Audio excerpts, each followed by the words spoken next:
My name is Claire Mullins.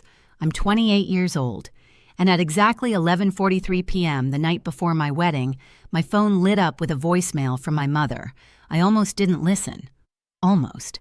But something in me knew. This wasn't just another call. Claire.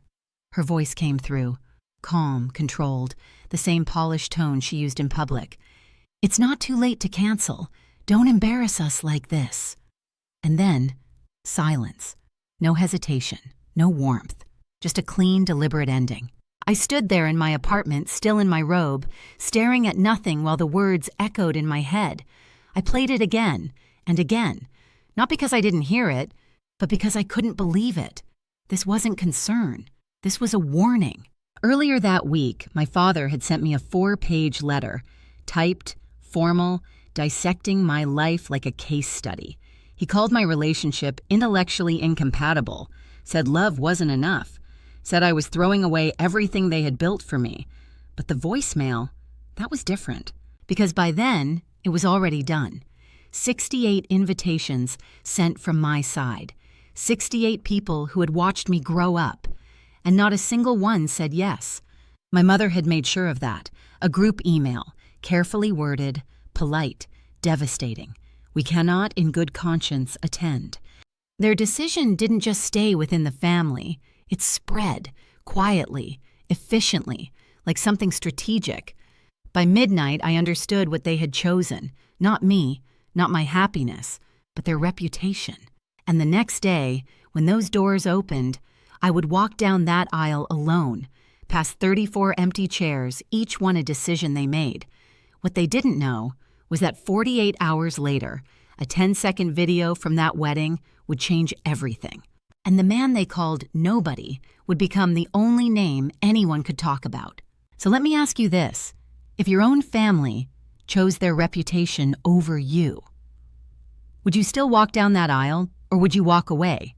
Because what happened next started in a place no one expected, a hospital waiting room at 2:17 in the morning. And trust me, that's where everything changed.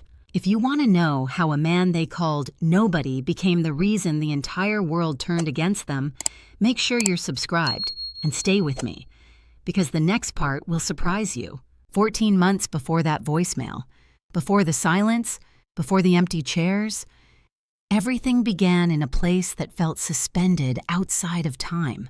A hospital waiting room, 2:17 in the morning, the kind of hour where the world is quiet, but not peaceful. Fluorescent lights hummed overhead, casting a pale, unforgiving glow on rows of green vinyl chairs.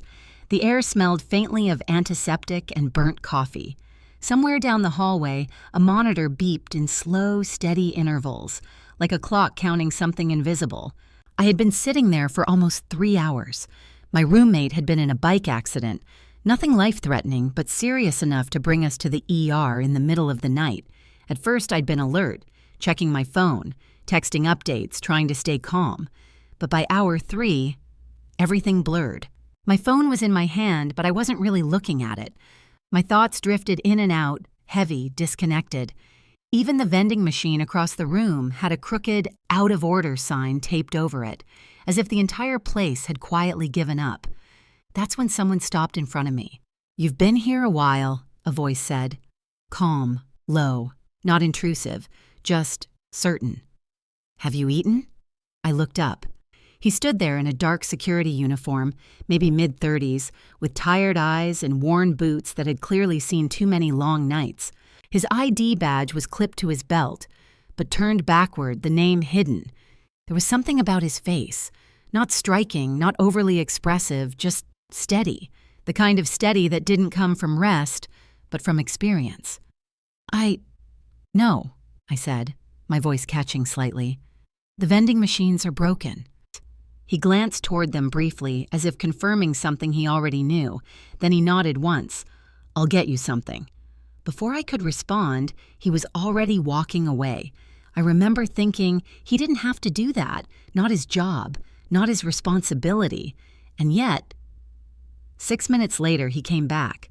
A turkey sandwich, still wrapped, a cup of coffee in a paper cup, steam curling gently into the cold air. He handed them to me without ceremony. You look like you needed it." There was no expectation in his voice, no attempt to impress, just a simple statement of fact. "Thank you," I said, softer this time. He nodded, then leaned back slightly against the wall, hands in his pockets.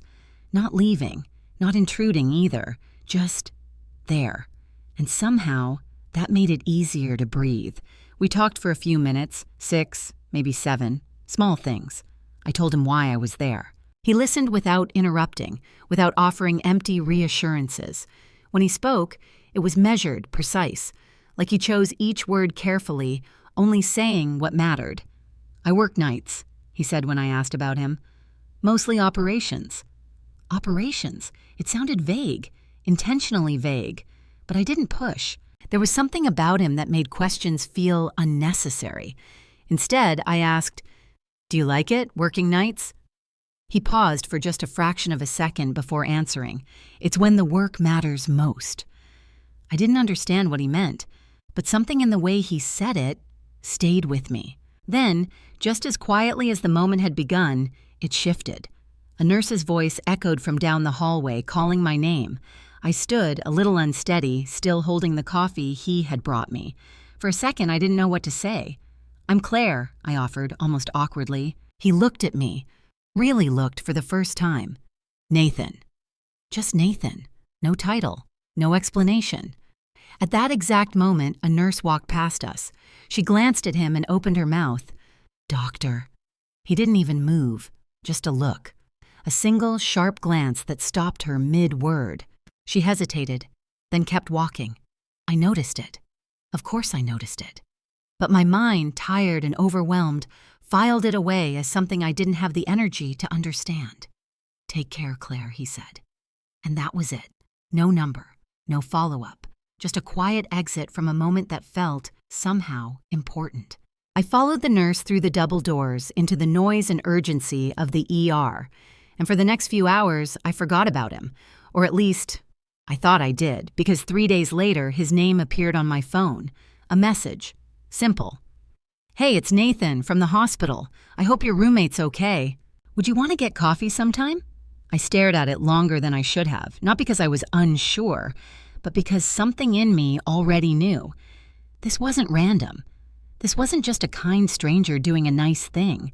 There had been something else in that room, something quiet, something precise, something I hadn't understood yet, but I was about to.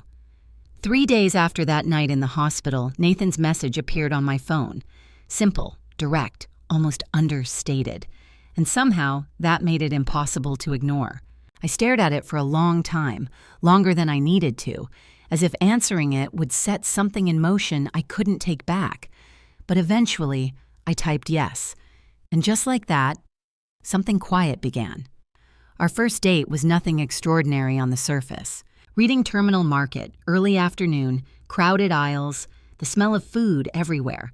He showed up exactly on time, wearing jeans and a worn gray jacket, like someone who didn't think about what impression he was making and didn't need to. He still looked tired, the same kind of tired I had seen in the hospital, but it didn't feel careless.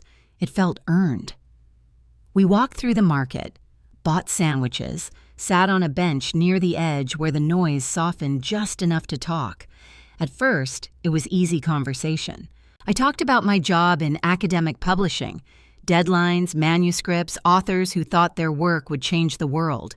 He listened, not passively, but attentively, like he was actually processing every word. And when he spoke, it was always measured, always intentional. There were no wasted sentences with him. But then, gradually, I started noticing the gaps. His phone buzzed 4 times during lunch, not normal notifications, short bursts, sharp, almost urgent. He glanced at it once, frowned slightly, typed something quickly. I caught a glimpse of the screen. Numbers, abbreviations, something that looked more like coded shorthand than a text conversation. Then he locked it and set it aside like it didn't matter. "Sorry," he said.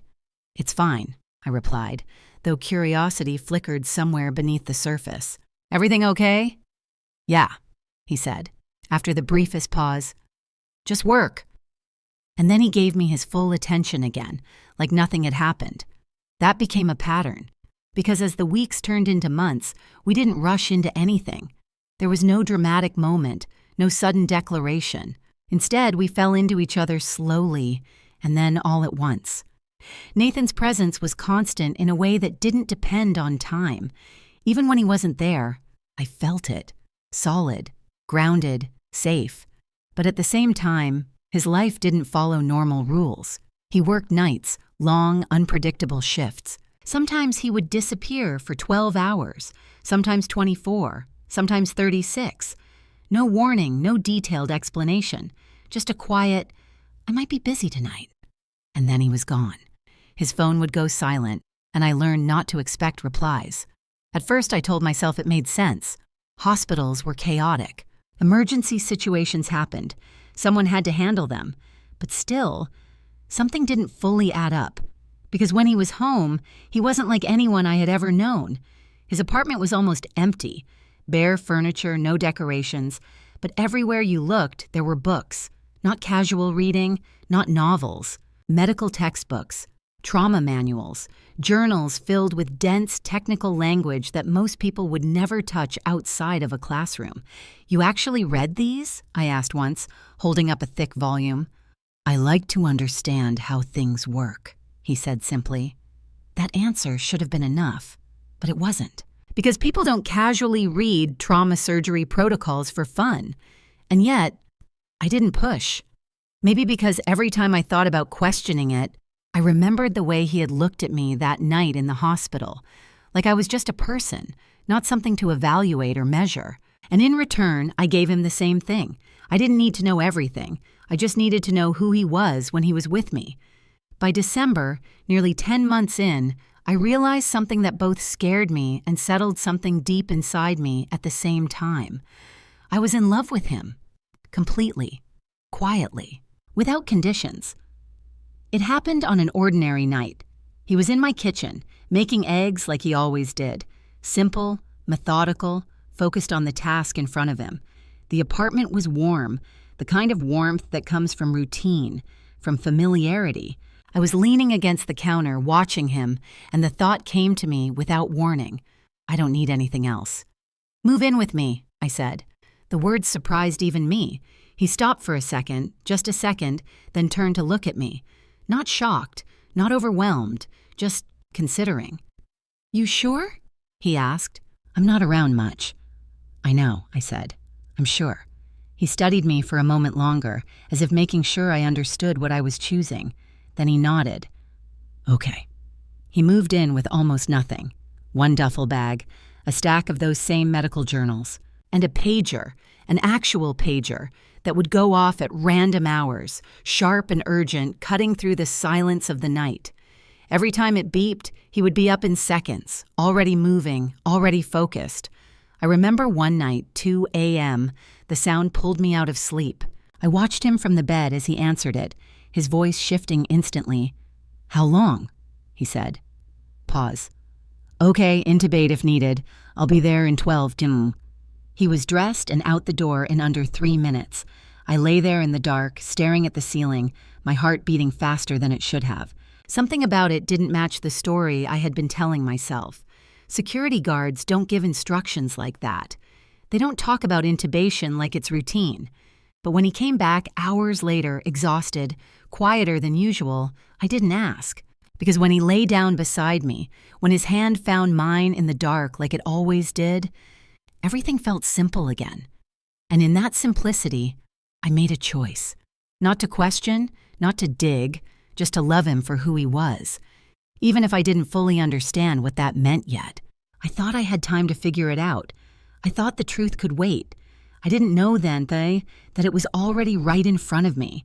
By the time I told my family about Nathan, I already knew, somewhere deep, instinctively, that it wouldn't be simple. But knowing something and experiencing it are two very different things. It started with a phone call. "I'm seeing someone," I told my mother one evening, trying to keep my voice steady, neutral. For a brief second, there was silence on the other end. Then her tone shifted, bright, controlled, almost rehearsed. "Oh, Claire, that's wonderful. What does he do?" There it was. Not his name, not how we met, not whether I was happy. What does he do? I hesitated, just long enough to feel the weight of the answer before I said it. He works at Pennsylvania Hospital, security. The silence that followed this time was different, heavier. Security operations?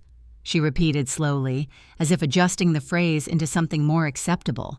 Is that management? It's hospital work, Mom.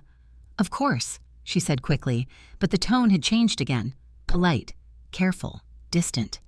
I'm sure he's very dedicated. I knew that voice. It was the same voice she used at charity events when declining invitations she considered beneath her, warm enough to pass, cold enough to cut. We'd love to meet him, she added. And just like that, it was set. Dinner. A week later, 7 p.m., my parents' house, Pembridge Road. The kind of place that never really felt like a home, no matter how long I'd lived there.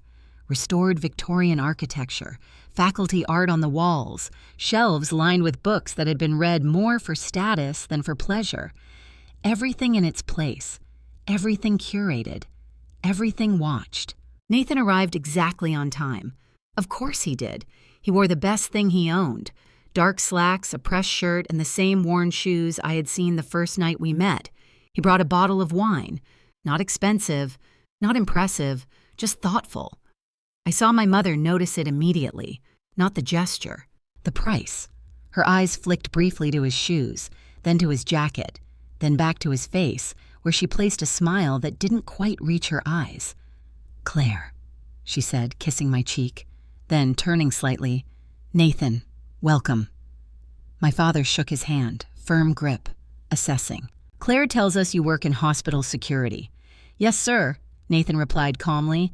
Operations and safety protocols. And your educational background? State university, scholarship. A pause. Not long, just enough to be felt. Of course, my father said, nodding once.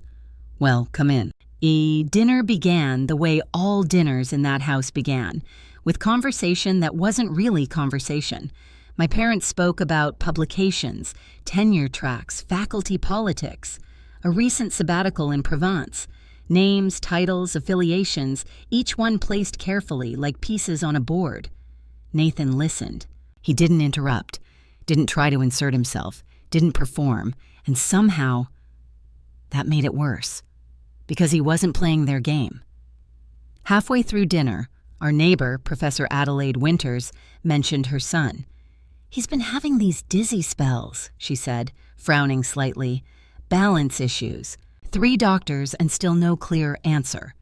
Nathan set his fork down. Has he had any recent viral infections? He asked. She blinked. I think so, yes. Sounds like vestibular neuritis, he said calmly. Not vertigo. Has he seen an ENT? The table went quiet. Not the polite kind of quiet. The kind that sharpens. How did you know that? My mother asked, her voice tight beneath the surface.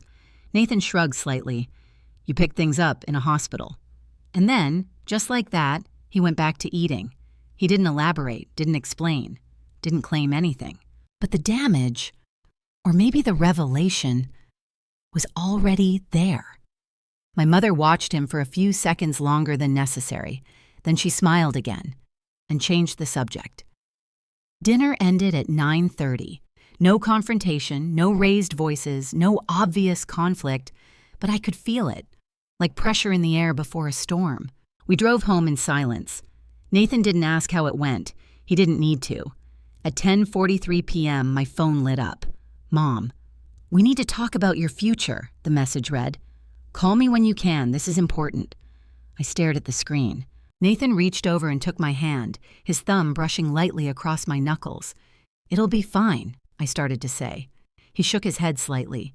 It won't be fine, Claire, he said quietly, but we'll get through it. That was the moment something shifted, because he didn't lie to me. He didn't soften it. He saw it exactly for what it was, and stayed anyway. 3 days later, the letter arrived, 4-page typed, single-spaced, on my father's university letterhead.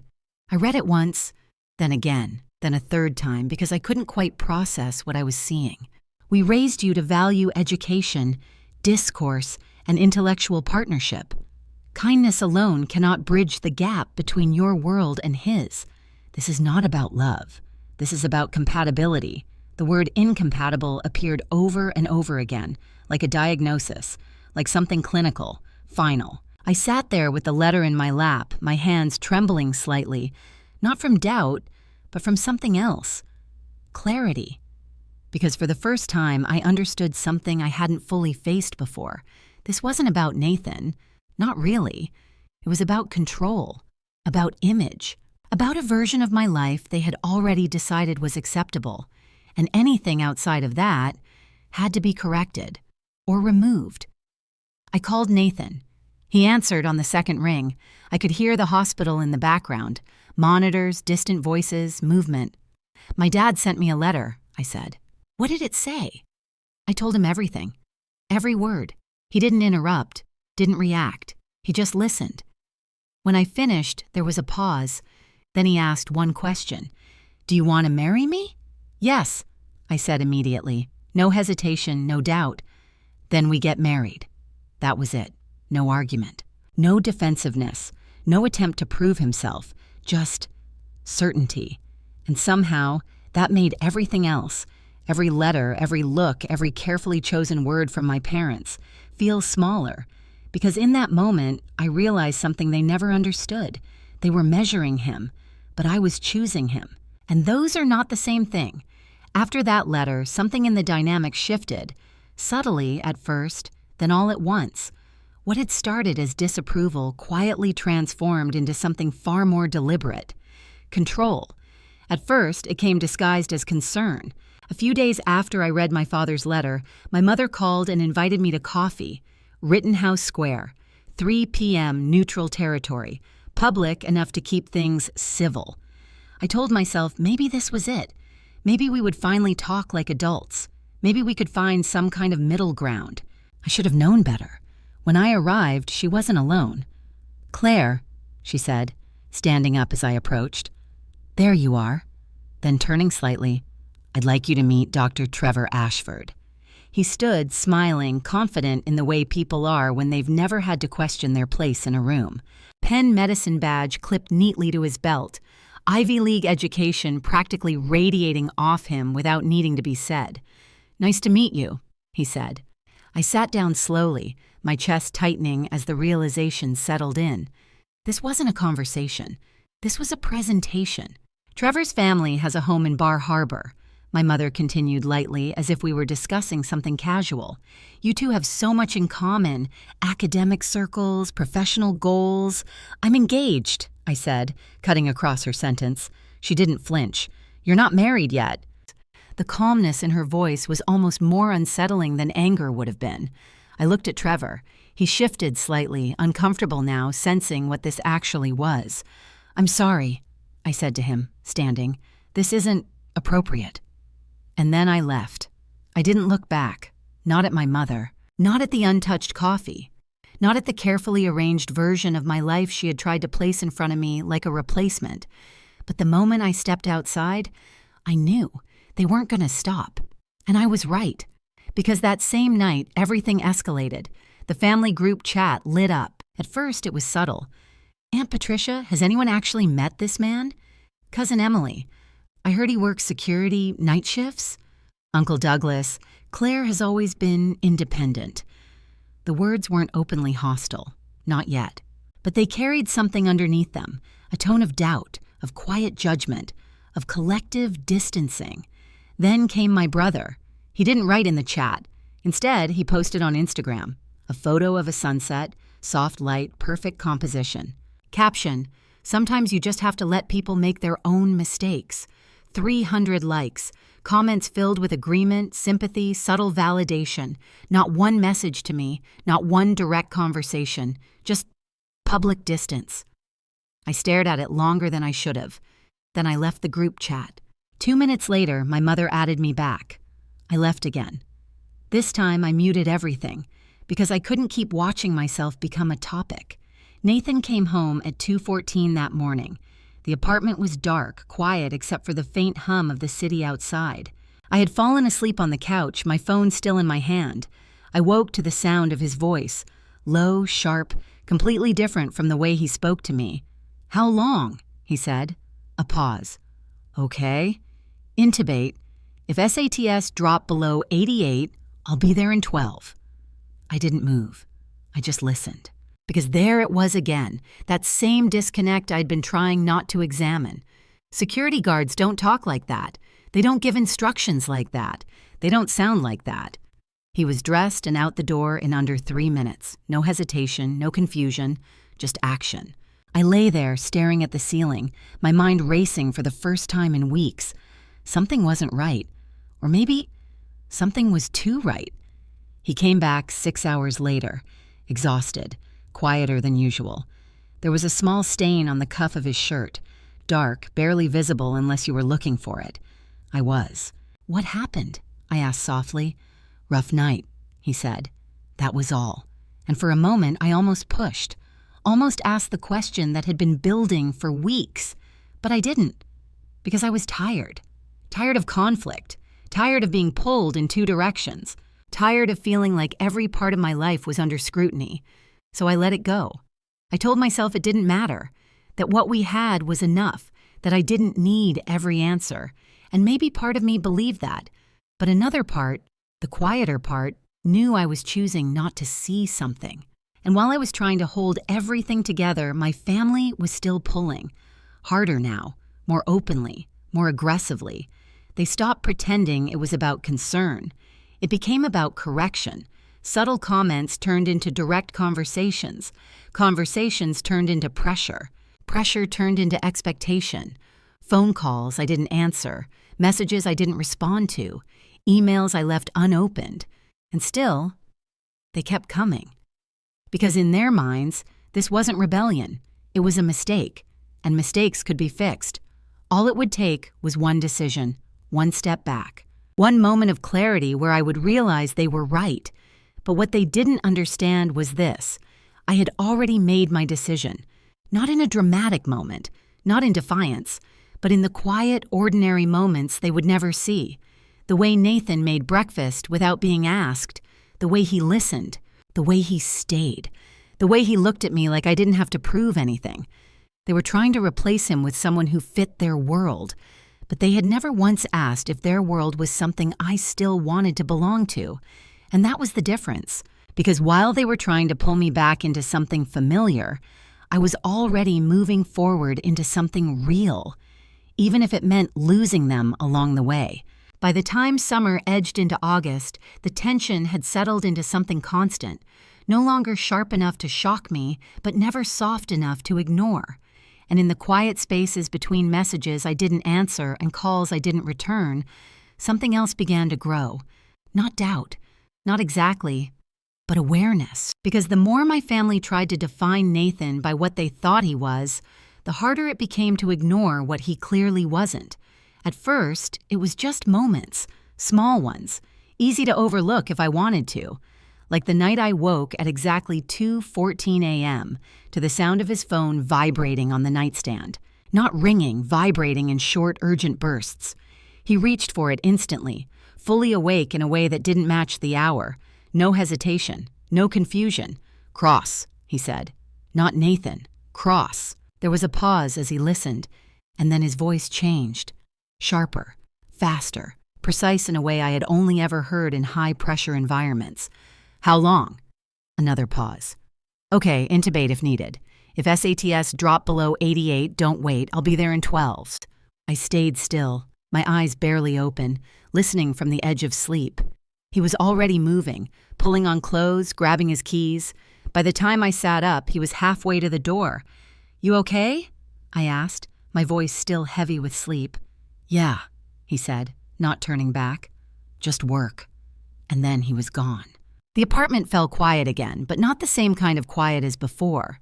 This one lingered, because that conversation didn't fit, not even close. Security guards don't talk about intubation. They don't monitor oxygen saturation levels. They don't sound like they're giving instructions that people actually follow. And yet, I told myself I was overthinking, that hospitals were complicated, that roles overlapped, that maybe I just didn't understand how things worked behind the scenes. But the truth was, I did understand enough to know something didn't add up. I just wasn't ready to confront it. Then, a few weeks later, it happened again. He came home just after sunrise. I was in the kitchen, pouring coffee, when I noticed it. Just a small mark on the cuff of his shirt. Dark, dried, easy to miss if you weren't looking closely. I was. "What happened?" I asked, trying to keep my tone casual. He followed my gaze, glanced at his sleeve, and for a split second, just a second, something flickered across his face. Then it was gone. "Rough night," he said. That was it. No elaboration. No explanation. And again, I let it go. But the questions didn't go away. They just settled, deeper, quieter, waiting. The moment that should have broken that silence came on July 22nd. I remember the date because it was the first time I stepped into his world. Not fully, not intentionally, but enough to see the edges of something I hadn't been allowed to understand. I picked him up from the hospital that evening, 6:15 p.m. He was standing outside the main entrance when I pulled up, leaning slightly against the railing, still in scrubs. I had never seen him like that before. I had assumed, without really thinking about it, that hospital security sometimes wore scrubs. It seemed plausible enough in the abstract. But seeing him there, in that moment, it didn't feel like an assumption anymore. It felt like a question. He got into the car, tired but calm, the same quiet presence he always carried with him. I was about to say something, to ask maybe, or at least hint at the things I'd been noticing, but before I could, a nurse walked past the car. She saw him, stopped. "Dr. Cross, the family in Bay 3 wanted to thank you before they leave." He didn't look surprised, didn't correct her immediately either. "Tell them I'll stop by," he said. She nodded and kept walking. I sat there, my hands still on the steering wheel, my mind trying to process what had just happened. Dr. Cross, not Mr., not security, doctor. I turned to him slowly. "That nurse just called you.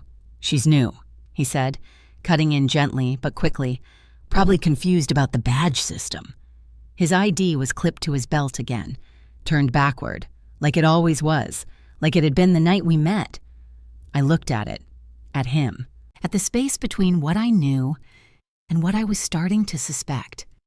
"You sure?" I asked quietly. He met my eyes then, held them, not defensive, not nervous, just steady. "Yeah." And that should have been the moment I pushed, the moment I asked the question directly, the moment I demanded clarity. But instead, I looked away because I saw something else in his face. Exhaustion, not surface-level tiredness, not the kind you fix with sleep, the kind that lives deeper than that, the kind that comes from carrying something heavy for too long. And suddenly, the questions felt smaller, or maybe just less important than the person sitting next to me. So I nodded. "Okay." And I drove us home. That night, as we sat on the couch in the quiet, his head resting back, eyes half closed, I watched him in a way I hadn't before. Not trying to figure him out, not trying to label him, just seeing him.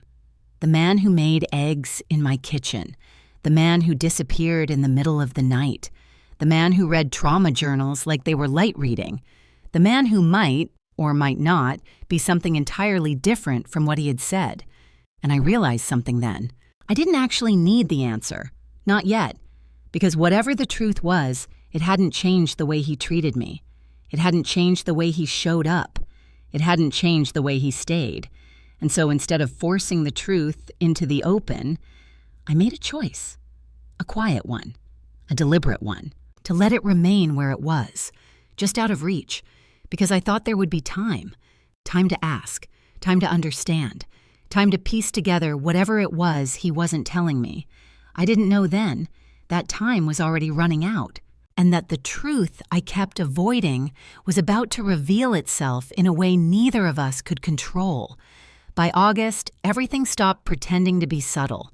Up until then, my family had operated in layers: polite language, careful phrasing, quiet pressure disguised as concern.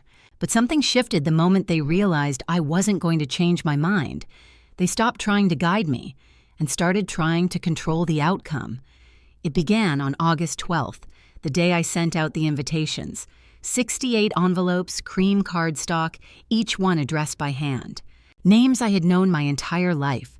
Family, friends, people who had watched me grow up, who had sat at our holiday tables, who had once told me how proud they were of who I was becoming. I sealed each one carefully, stacking them in a neat pile on the table. Nathan stood across from me, watching. "You don't have to invite them," he said quietly. "They're my family," I replied. He nodded. He didn't argue, but I saw it in his eyes, the understanding and something else beneath it. He knew. He knew what was coming before I was ready to admit it. The invitations went out, and for a few days there was silence. Not peaceful silence, the kind that waits. Then, on August 20th, at exactly 3:22 p.m., everything changed. I didn't receive the email directly. I wasn't meant to. My cousin Emily forwarded it to me 2 hours later with a single message. "Claire, is this real?" I opened the attachment, and there it was. Subject line, signature, timestamp. My mother's name at the bottom.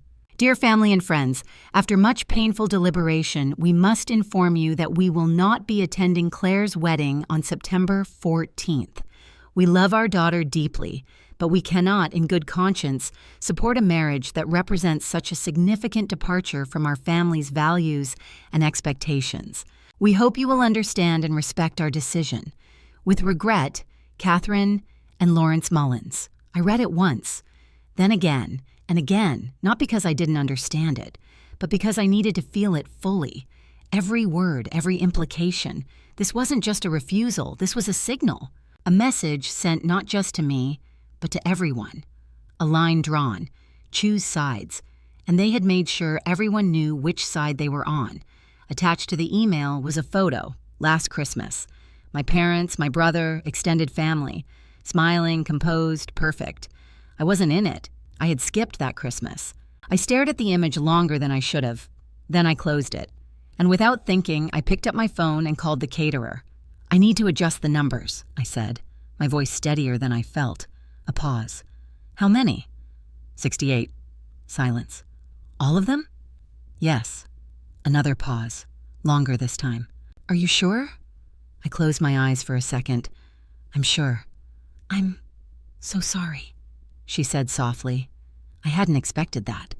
Kindness from a stranger at a moment when the people who were supposed to love me most had just erased me.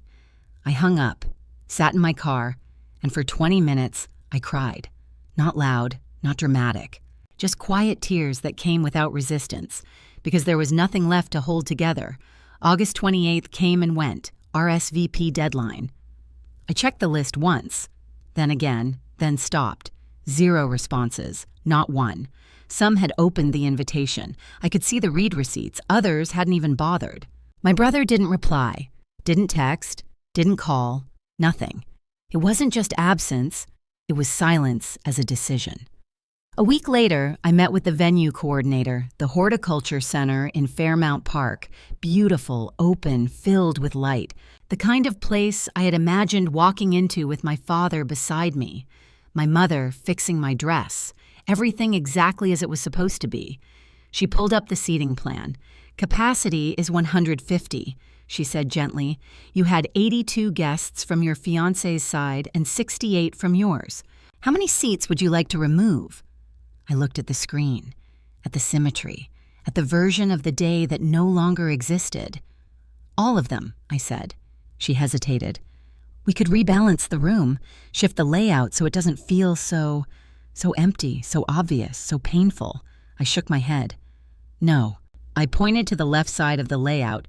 "Leave it exactly as it is." She looked at me, something like concern flickering in her expression. "Are you sure?" "Yes." Because I didn't want to hide it. I didn't want to pretend. I didn't want to rearrange reality into something more comfortable. If they chose not to be there, then that absence deserved to be seen. 34 chairs, 34 empty seats, each one a decision, each one a statement, each one a space where someone could have shown up and didn't. Maybe it was punishment. Maybe it was closure. Maybe it was the only way I could make sense of something that didn't make sense at all. But as I stood there, Staring at that empty half of the room on the screen, I realized something I hadn't fully allowed myself to feel until that moment. This wasn't temporary. This wasn't a misunderstanding. This wasn't something that would fix itself. They weren't coming. Not for the ceremony, not for me. And the hardest part wasn't the absence itself. It was the intention behind it. They wanted me to feel it, to see it, to understand what I was losing. But what they didn't realize was that I already did. And I had made my choice anyway. September 14th arrived with a stillness that didn't feel like peace, but more like the quiet before something irreversible. I woke earlier than usual, before the sunlight had fully settled into the room, and for a brief moment, I let myself exist in that fragile space between sleep and reality. In that moment, everything felt normal. There were no empty chairs, no unanswered messages, no silence that cut deeper than words. But then, as consciousness settled in, so did the truth. And just like that, the weight of the day returned. The bridal suite was calm when I stepped inside. Too calm. There was no laughter echoing against the walls, no overlapping conversations, no frantic energy of last-minute adjustments. Only the low hum of the air conditioning and the distant, muffled sound of music being tested somewhere far away. It felt less like a celebration and more like a carefully prepared stage waiting for something uncertain to unfold. Sarah, the venue coordinator, greeted me with a gentle, knowing smile. She didn't ask unnecessary questions. She didn't offer hollow reassurances. Instead, she moved quietly around me, adjusting small details, giving me space while still being present. That kind of quiet support, the kind that asks for nothing, felt more meaningful than anything my own family had given me in weeks. "You're right on time," she said softly. I gave a small nod. I didn't want to be late to my own life. Even as the words left my mouth, I realized how true they were. Getting ready didn't take long. Without a room full of people, there was no chaos to navigate, no distractions pulling me in different directions. A stylist worked on my hair in near silence, her movements efficient, respectful. I had done my own makeup earlier, taking my time, making sure every detail was steady, because I knew I wouldn't trust my emotions if I waited until now. When it came time to put on the dress, Sarah helped zip it up. The sound of the zipper sliding into place felt louder than it should have, like the final step in something that couldn't be undone. I smoothed the fabric, adjusted the neckline, and finally looked at myself in the mirror. I saw a bride. But more than that, I saw someone who had chosen this moment despite everything that tried to take it away. Before leaving the room, I checked my phone one last time. Nothing. No message from my mother, no call from my father, no last-minute apology, no hesitation, no sign that anyone had reconsidered. Just silence. And for the first time, that silence didn't feel like a question anymore. It felt like an answer. I turned off my phone and set it aside. At 4:02 p.m., there was a soft knock on the door. It's time. I took a slow breath, letting it fill my lungs completely, then exhaled as if releasing everything I had been holding on to for weeks. And then I walked forward. As the doors opened, the music reached me first. Soft, familiar, almost surreal. Canon indeed drifted through the air, wrapping around the space like a memory from a life I'd once imagined. For a brief second, my steps faltered, not because I doubted my decision, but because the reality of it was so different from what I had once believed this moment would be. Then I saw it. The left side. 34 chairs perfectly arranged and completely empty. Programs rested neatly on each seat. Name cards waited at tables that would never be filled. Nothing was disturbed, nothing misplaced. It was as if that entire half of the room had been frozen in time, preserved to reflect exactly what was missing. The absence wasn't subtle. It was deliberate. And for a moment, it hit me harder than I expected. Not as a sudden shock, but as a deep, quiet weight pressing down on my chest. This was real. This was what they had chosen. But then, almost instinctively, I turned my gaze to the right, and everything shifted. Nathan's side was full, alive in a way that contrasted so sharply with the emptiness across the aisle that it almost felt like two different worlds existing side by side. People stood as I entered, their faces warm, present, filled with a kind of genuine emotion I hadn't realized I needed until that moment. His mother sat in the front row, already wiping tears from her eyes. His father sat beside her, his posture straight but his expression soft, as if he understood the weight of what this moment meant. Friends, relatives, people who chose to be here, not out of obligation, but out of love. And at the center of it all, Nathan, waiting. When our eyes met, something in his expression shifted, softened, almost breaking. His lips moved slightly. "I'm sorry." I couldn't hear it, but I didn't need to. And suddenly, everything became clear. This wasn't about what I had lost. It was about what I was choosing to keep. So I stepped forward. One step, then another. 90 feet of aisle stretched out before me, but it didn't feel endless. Each step felt deliberate, grounded, carrying not just my body forward, but every decision I had made to get here. There was no one beside me. No father guiding my steps, no reassuring hand at my arm. But I didn't feel alone, because with every step, something inside me settled, not fully healed, not untouched by what had happened, but steady enough to continue. When I finally reached him, Nathan took my hands immediately. His grip was warm, firm, anchoring me in a way that made everything else feel distant. We turned toward the officiant, and the ceremony began. His vows came first. "I don't have much," he said, his voice unsteady for the first time. "But what I have is yours, my time, my hands, my life. I see you, Claire. I've always seen you." Something in me broke open at those words, not painfully, but honestly, because that was all I had ever wanted, to be seen. When it was my turn, I didn't need to think. "You're enough," I said softly.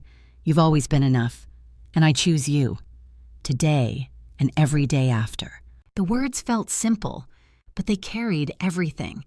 When the officiant finally said, "You may kiss the bride," Nathan reached up, gently holding my face as if I were something fragile, something worth protecting. And when he kissed me, the room didn't feel divided anymore. The empty chairs were still there, but they no longer defined the moment, because I had walked past them, I had seen them, and I had chosen to keep going anyway. And in that choice, something new began. The reception began the way I had always imagined it would, soft music drifting through the air, warm lights reflecting off glass and polished wood, the quiet hum of conversation filling the space. And yet beneath that familiar surface there was something different, not broken, not incomplete, just redefined. Because even as laughter rose from Nathan's side of the room, even as his family moved naturally through the evening, hugging me, congratulating us, welcoming me in a way that felt effortless, I was still aware of the other half, the empty half. It hadn't been hidden. I had chosen not to rearrange anything, and now the reception space mirrored the ceremony. Tables set, chairs aligned, place cards untouched. A silent presence that lingered in the background of every moment. At first I thought it would overwhelm me, but strangely, it didn't. Not in the way I expected, because the more the evening unfolded, the more something else began to take its place. Connection. Nathan's mother found me first, pulling me into a hug that felt immediate, unfiltered. "I'm so glad you're here," she whispered. Not welcome, not congratulations, just that. "I'm glad you're here." It landed differently. His father shook my hand, then, without hesitation, pulled me into an embrace that felt solid, grounding. "You did good," he said quietly. I almost laughed at that, not because it was funny, but because it was so simple, so direct, no layers, no conditions. And for a moment, I let myself feel it fully, what it meant to be accepted, without negotiation. As the evening continued, small moments began to accumulate, each one subtle, but together forming something stronger than I had expected. Conversations flowed easily. People asked about me, not out of curiosity, but out of genuine interest. They didn't avoid the obvious. They didn't pretend not to notice the empty side of the room, but they didn't center it either. They centered me. And slowly, almost imperceptibly, the weight I had been carrying since August began to shift. Not disappear, but redistribute. Then came the speeches. I hadn't planned many. In fact, I had intentionally kept it minimal, knowing there would be gaps I couldn't fill. No father of the bride speech, no childhood stories from my side, no shared history laid out for everyone to hear. But Nathan stood up anyway. He hadn't told me he would. The room quieted almost immediately. He held the microphone for a second, as if choosing his words carefully, not searching for something to say, but deciding what mattered enough to be said out loud. "I wasn't supposed to speak tonight," he began, but I realized something. There are things that deserve to be said in front of everyone. He paused, glancing at me, and then he continued. "Claire walked down that aisle today alone, and I know what that looked like. I know what people might have thought it meant." A subtle shift moved through the room, not discomfort, attention. "But what I saw," he said, his voice steady now, "was someone who didn't walk alone at all." He stepped closer.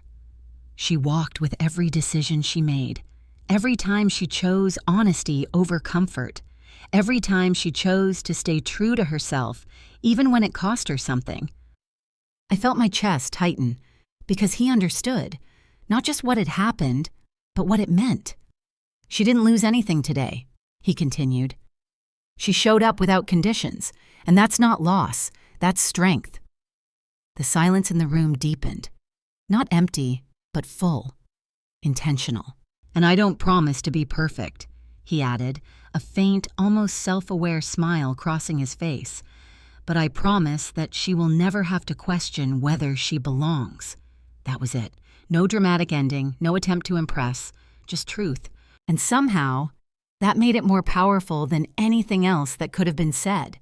When he sat down, there was no immediate applause, just a moment where everyone seemed to absorb what had just happened. Then, slowly, the room responded. Not loud, not overwhelming, but real. I didn't realize I was crying until his mother handed me a napkin, her hand resting briefly on mine. "See?" she whispered. "You're not alone."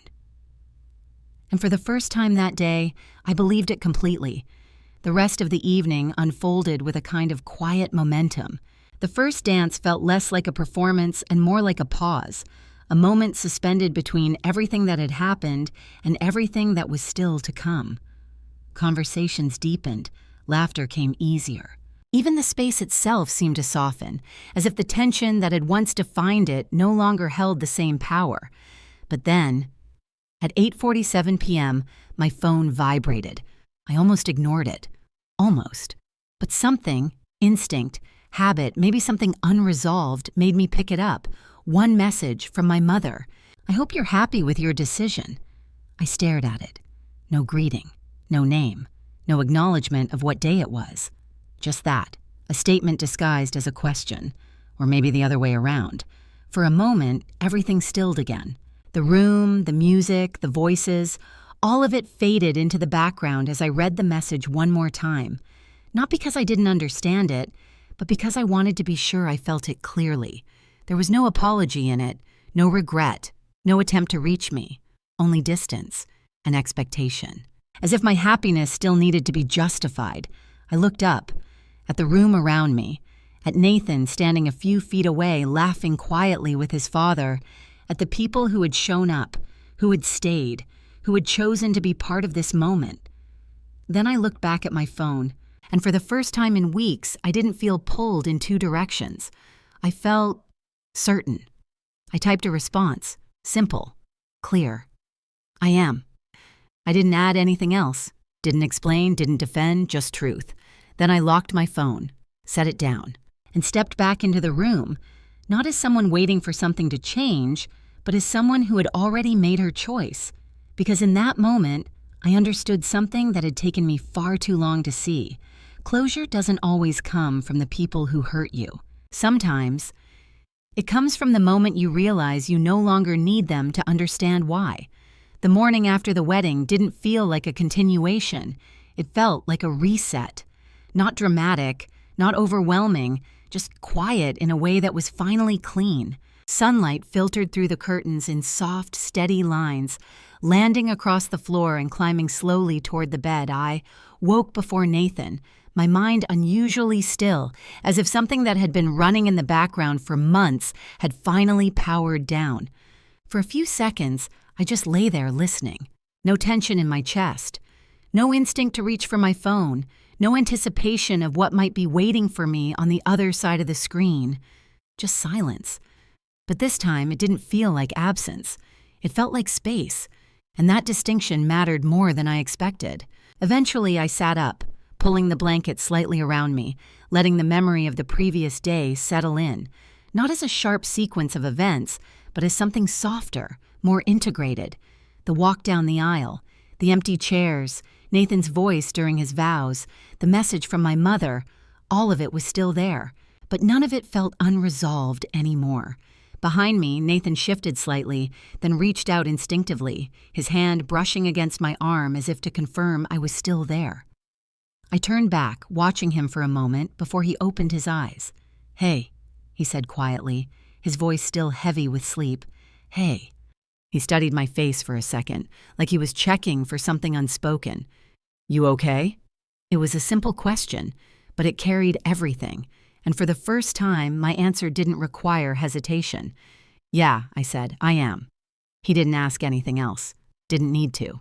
Instead, he just nodded, pulling me slightly closer, and for a moment we stayed like that. No urgency, no expectation, just a quiet confirmation of something steady. Later that morning, reality returned, but not in the way I had anticipated. There were messages. Of course there were. Some from Nathan's extended family, thanking us, sending photos, expressing warmth that felt genuine and uncomplicated. A few from acquaintances, short, polite congratulations, the kind that fill space but don't demand anything. And then, there were the others. Numbers I recognized. Names I hadn't seen appear on my phone in weeks. I didn't open them right away. Instead, I made coffee. Stood in the kitchen, watching the steam rise, letting the smell settle around me. I wasn't avoiding anything. I just wasn't rushing toward it either. That in itself felt new. When I finally picked up my phone, I opened the first message. My aunt. "We heard the wedding was small. We wish you had waited.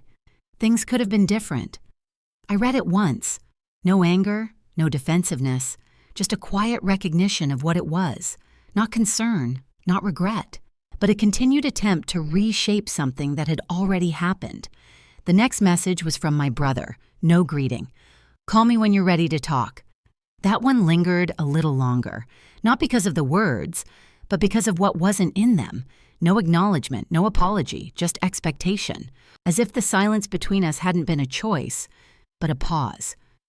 I set the phone down, took a breath, then picked it up again, because avoiding it wouldn't change anything, but neither would reacting the way I used to. So instead, I responded differently. To my aunt, "I understand your perspective, but I didn't postpone my life. I chose it." Short, clear, no invitation for debate. Then my brother. I paused longer before typing. Not because I didn't know what to say, but because I wanted to say it without carrying anything unnecessary into it. "When you're ready to acknowledge what happened, we can talk. Until then, I'm okay." I stared at the message for a second, then sent it. No overthinking, no second-guessing, just a boundary. And that was new. Because before, I would have softened it, adjusted it, made it easier for them to respond without discomfort. But now, I understood something I hadn't fully grasped before. Clarity isn't unkind, it's honest. And honesty, even when it's quiet, has a weight to it. Nathan walked into the kitchen just as I set my phone down, his presence grounding in a way that had become familiar without me even realizing it. "You're up early, son," he said. "Couldn't sleep in," I replied, handing him a cup of coffee. He took it, leaning slightly against the counter, watching me in that same quiet, observant way he always had. "Anything interesting?" he asked, nodding toward my phone. I considered the question, then shook my head slightly. Not really. And that was the truth, because whatever those messages were, they didn't define the morning. They didn't define me. And for the first time, they didn't pull me back into something I had already stepped away from. Later that afternoon, we went for a walk. No plan, no destination, just movement. The air was cooler than the day before, carrying a sense of transition that matched exactly how everything felt. Leaves shifted slightly under our feet, the sound grounding, real. At one point, Nathan reached for my hand. Not dramatically, not intentionally, just naturally, as if it had always been there. And I let him. Not because I needed reassurance, but because I wanted it. There was a difference. As we walked, I realized something that felt almost too simple after everything that had happened. Nothing had actually been taken from me, not in the way they intended, because what they had tried to remove wasn't mine to lose.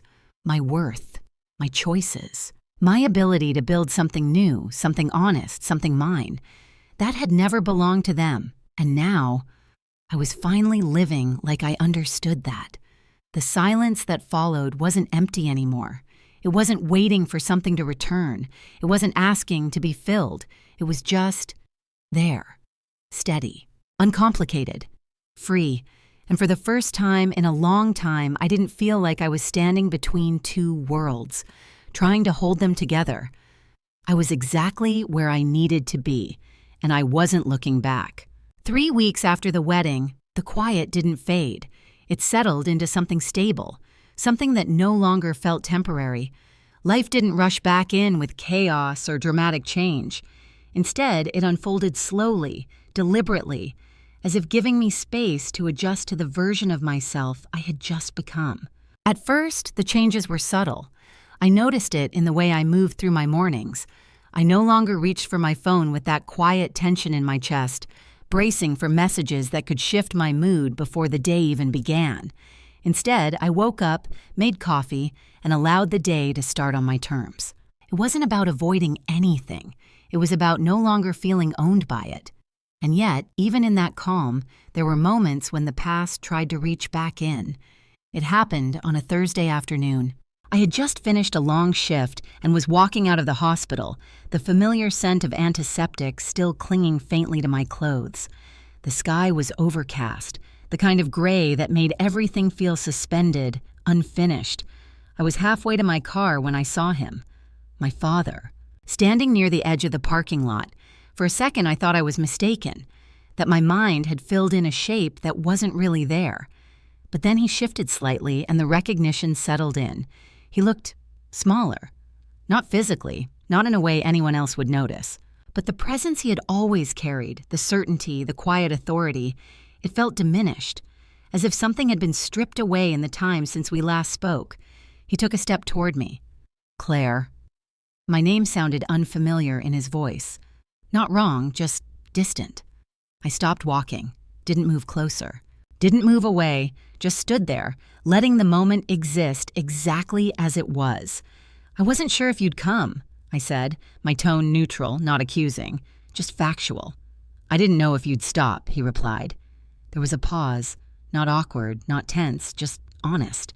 He looked at me then, really looked, as if trying to reconcile the version of me he remembered with the one standing in front of him now. You look different, he said. I am. No hesitation, no explanation, just truth. He nodded slowly, as if that answer confirmed something he had already suspected. I heard the wedding was good, he added, the words careful, measured. It was, I said. Another pause. This one carried more weight. I wanted to come, he said finally. The statement hung in the air between us, incomplete. Not an apology, not quite a confession, just a fragment. I didn't respond immediately, because for the first time I understood that what he was offering wasn't enough to close the distance between us, and it didn't have to be. You didn't, I said quietly, not harsh, not emotional, just clear.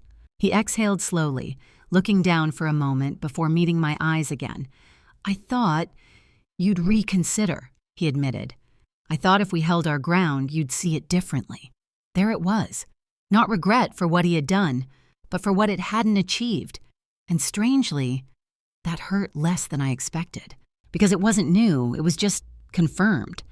I did see it differently, I said, just not the way you wanted me to. Something shifted in his expression then, not defensiveness, not anger, recognition of a boundary he hadn't expected to exist. I don't know how to fix this, he said after a moment, and that, more than anything else, felt real. Because it wasn't framed as control. It wasn't an attempt to redirect the conversation. It was uncertainty. And for the first time in my life, I saw him without the certainty he had always relied on. You don't fix it all at once, I replied. And you don't fix it by pretending it didn't happen. He nodded, absorbing that. I wasn't trying to hurt you, he said. I know, I answered. And I meant it. Because intent and impact are not the same thing. And for the first time, I didn't feel the need to explain that difference. He hesitated, then asked, Is there a way back? The question wasn't simple, and the answer wasn't either. But I didn't feel overwhelmed by it. I didn't feel pulled into it.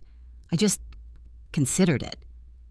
There's a way forward, I said, but it's not the same as before. He watched me carefully, as if trying to understand what that meant without asking me to define it for him. And Nathan? He asked, the name unfamiliar on his tongue. He's my husband, I said.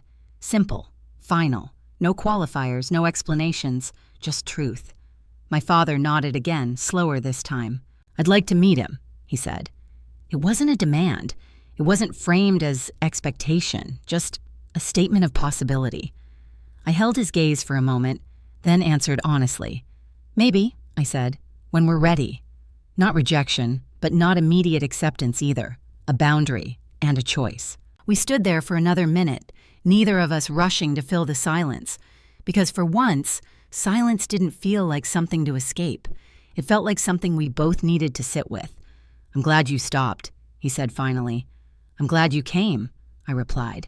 And that was enough. Not closure, not resolution, but a beginning. A different kind. As I got into my car and drove away, I didn't feel the old pull, the need to replay every word, to analyze every expression, to question whether I had said the right thing. I felt steady, because I understood something now that I hadn't before. Healing doesn't mean returning to what was. It means building something new, with clearer boundaries, with honesty, with the willingness to accept that some things change permanently. And that's not failure. That's growth. And for the first time, I wasn't afraid of where that path might lead, because wherever it went, I would meet it as the person I had chosen to become. 6 months later, the memory of that voicemail still existed, but it no longer echoed. It had become something quieter, not erased, not forgotten, but placed where it belonged. In the past, no longer dictating the present. Winter had settled in by then. The air was sharper, the mornings slower, the lights softer in a way that made everything feel more deliberate.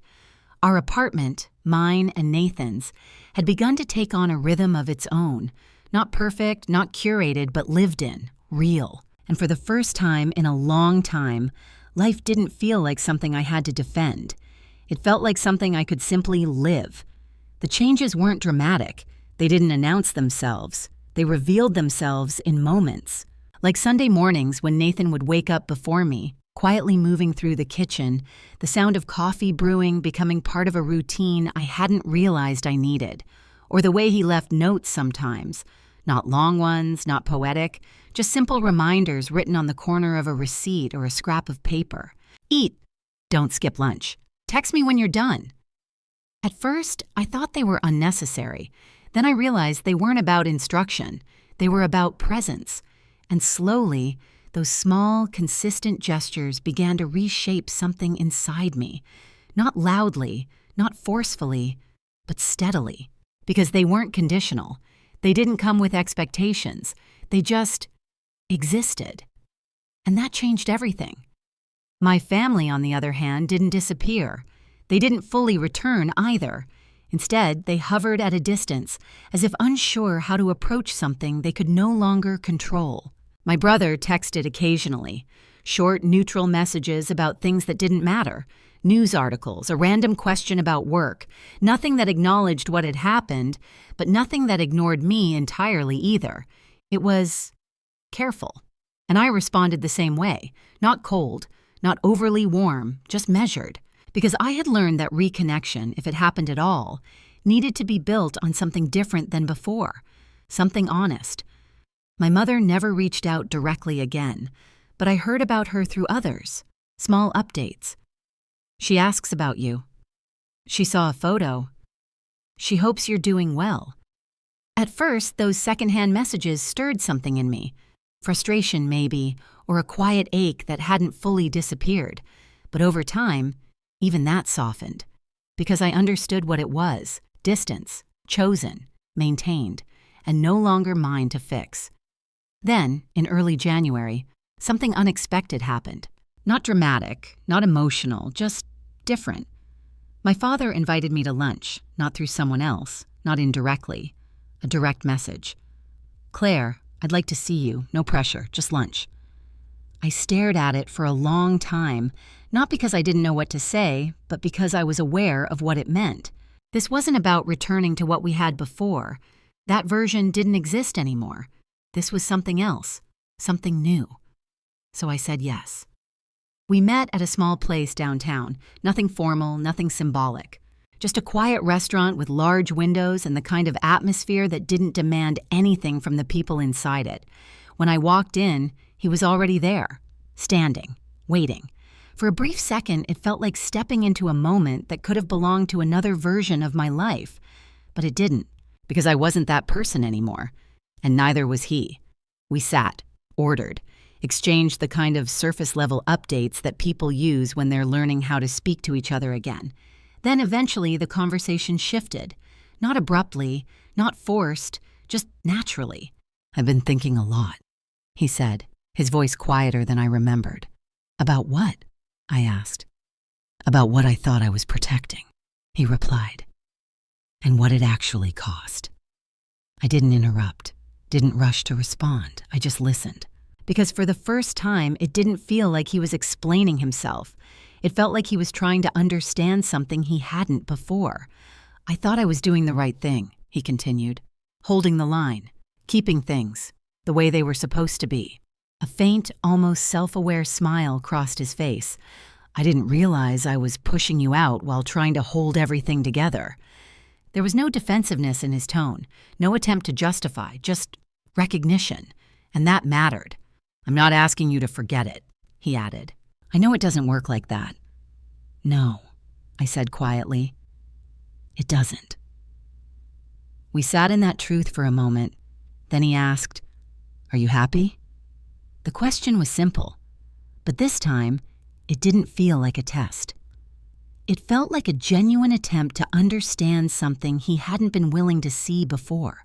And my answer came just as simply. Yes. Not complicated, not layered, just true. He nodded slowly, as if that answer settled something inside him. "I'm glad," he said, and for the first time, I believed him. Lunch ended without resolution, without a clear next step, but it didn't feel incomplete, because not everything needs to be finished to move forward. Some things just need to begin differently. When I walked out of that restaurant, the air felt colder than before, but not uncomfortable, just clear. And as I stood there for a moment, watching people pass by, moving through their own lives, their own choices, I realized something that would have been impossible for me to fully understand 6 months earlier. I hadn't lost my family. I had redefined what family meant. It wasn't about who stayed because they were expected to. It was about who showed up when it mattered, who respected the boundaries I had built, who chose connection without trying to control it. Nathan stepped into that definition without ever asking for it. And now, slowly, carefully, my father was learning how to meet me there too. Not perfectly, not completely, but honestly. And that was enough. Because the truth is, healing doesn't arrive all at once. It doesn't erase what happened. It doesn't restore things to the way they were. It changes the shape of everything. And if you let it, it leads you somewhere better. Not easier, but real. And standing there, 6 months after everything that had once felt like an ending, I finally understood. It wasn't an ending at all. It was the beginning of a life I had chosen, fully, deliberately, and without apology. This story isn't really about a wedding. It's about choice. Because at some point in life, everyone faces a moment like Claire Mullins did. A moment where love is tested not by words, but by conditions. And that's where the truth reveals itself. Family is not defined by blood alone. It's defined by who shows up when it's inconvenient, when it's uncomfortable, when it costs them something. Silence is also a decision. Not calling, not showing up, not standing beside you, those are choices just as loud as any words. Walking alone doesn't mean you're abandoned. Sometimes it means you're strong enough to move forward without waiting for permission. And most importantly, you don't need everyone to understand your life for it to be right. You just need the courage to choose it. Claire didn't lose her family that day. She lost an illusion, and in its place, she built something real. So now I want to ask you, if you were in her position, would you still walk down that aisle, or would you wait, hoping they change? Let me know in the comments. I read every single one. And if you believe in stories about truth, boundaries, and the kind of strength no one sees until it's tested, subscribe to The Family Ledger. Because here, we don't just tell stories, we uncover what family really means.